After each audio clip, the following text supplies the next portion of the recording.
Welcome to ECHOREADS, where every story breathes in your ears. Tonight, we take you into the heart of darkness, where the hunter becomes the hunted.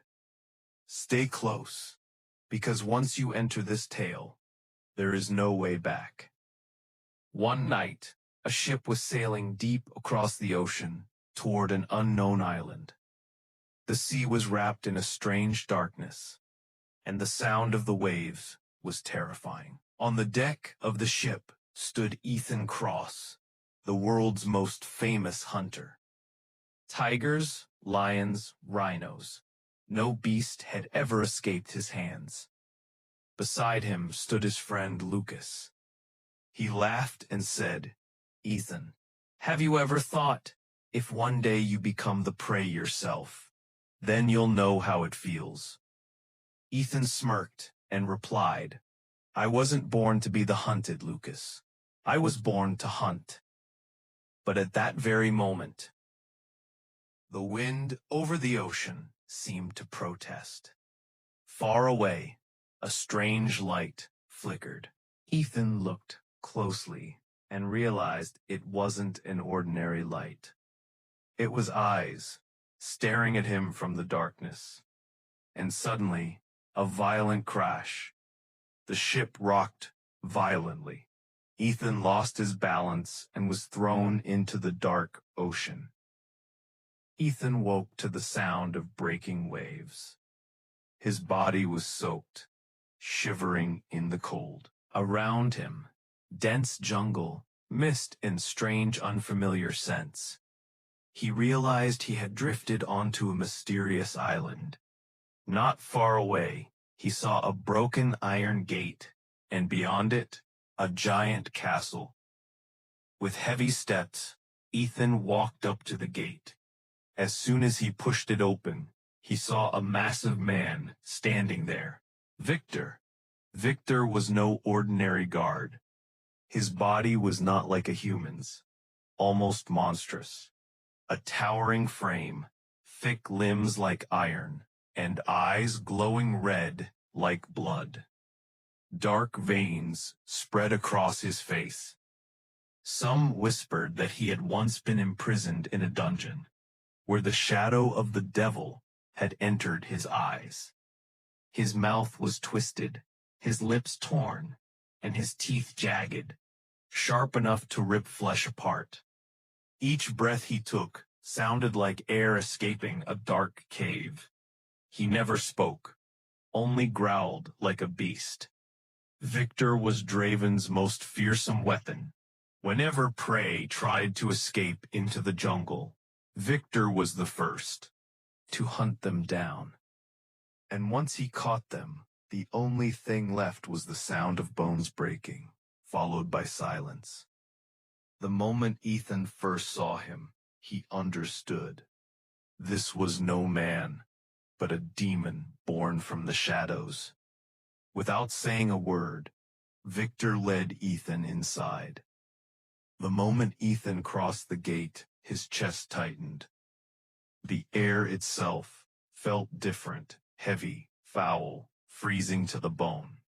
The walls of the castle were made of black stone, cracked and decaying. From those cracks, dirty water dripped down. The stench of rot and mold spread everywhere, like decaying meat. On the walls hung trophies, heads of lions, tigers, wolves, and many more. But Ethan's eyes froze on one corner. Dozens of human skulls, some old, some new, hanging as trophies. Spider webs covered the ceiling, and from somewhere above, water dripped.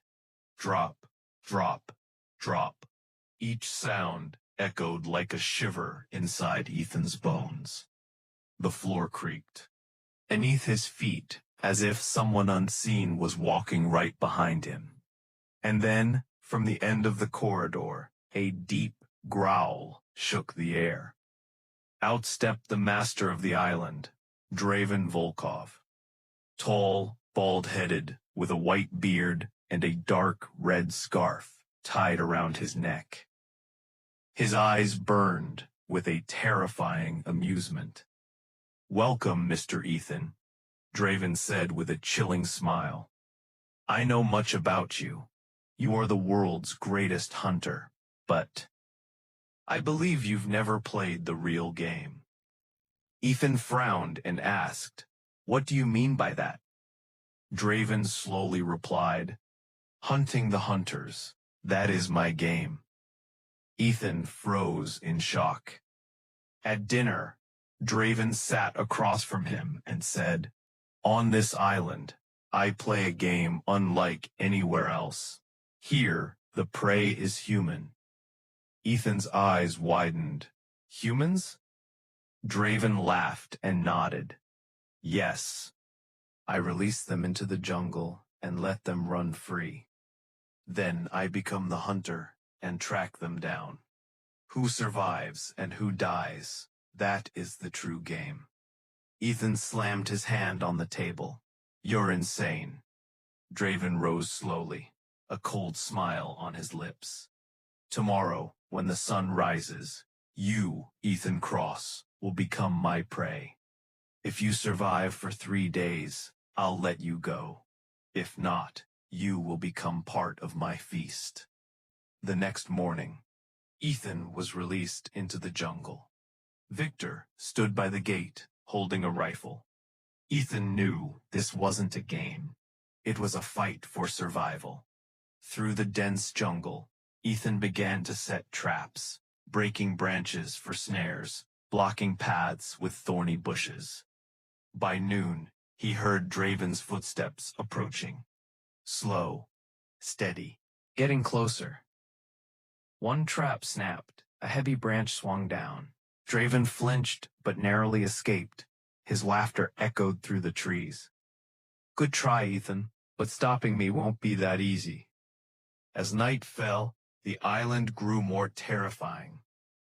Strange cries echoed in the distance. Human bones dangled from branches, grim reminders of past prey. And then Ethan spotted Viktor tracking him. The massive beast crept closer, silently. But suddenly, his foot struck Ethan's hidden trap. Sharpened bamboo spears shot upward, piercing Viktor's chest. With one final roar, Viktor collapsed, lifeless. But Ethan knew Viktor wasn't the real threat. Draven was still out there. On the second day, Draven unleashed his bloodthirsty hounds. Their eyes glowed red with hunger, and their howls filled the forest.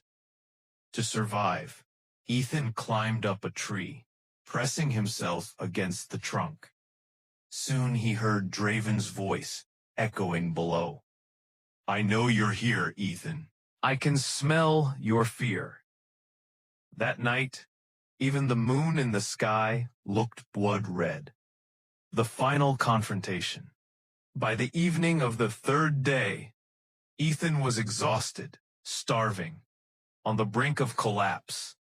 Suddenly, from behind the mist, Draven appeared, a towering figure, holding a long axe, his eyes blazing like fire. The fog made his shadow look monstrous. "Tonight ends it all, Ethan," Draven roared. "Let's see if you can survive." The fight began. Draven swung the axe at Ethan with a savage force. Ethan dodged. The axe slammed into a tree, splitting it in half. The entire forest shook from the impact. Ethan slashed with his broken knife, but Draven's iron grip blocked it. With a violent kick, Draven sent Ethan flying backward. Ethan staggered up again, his blood dripping, refusing to give up. They clashed, fists pounding, bones cracking. One punch from Ethan shattered Draven's teeth. They rolled across the forest floor, locked in brutal combat. Ethan's head struck a root, blood pouring from his skull, but still he fought. Draven gripped Ethan's throat, choking the life out of him. Darkness filled Ethan's vision, but at the last second, Ethan grabbed a broken branch from the ground and stabbed it deep into Draven's shoulder. Draven roared in agony, blood spraying across the leaves. He lifted his axe again, aiming at Ethan's skull. At the final moment, Ethan rolled aside. The axe slammed into the ground. With a surge of strength, Ethan leapt forward, wrestled the axe from Draven's grip, and drove it into his chest with all his might. Draven's eyes clouded. With one last groan, he collapsed. His massive body hit the earth, and the jungle fell silent once again. Moral of the story: humans love to believe they are the ultimate hunters. Strength, power, pride, these are what we boast about. But when the tables turn, when the hunter becomes the hunted, only then do we realize who is truly strong. This story teaches us true power doesn't lie in arrogance. It lies in the fight to survive. A human wins only when they find the courage to defeat fear itself. And the most important lesson: those who hunt others eventually become prey themselves. Ethan Cross didn't just survive. He proved that within humanity lies a force powerful enough to conquer even the darkest of shadows. The real victory belongs to those who never give up.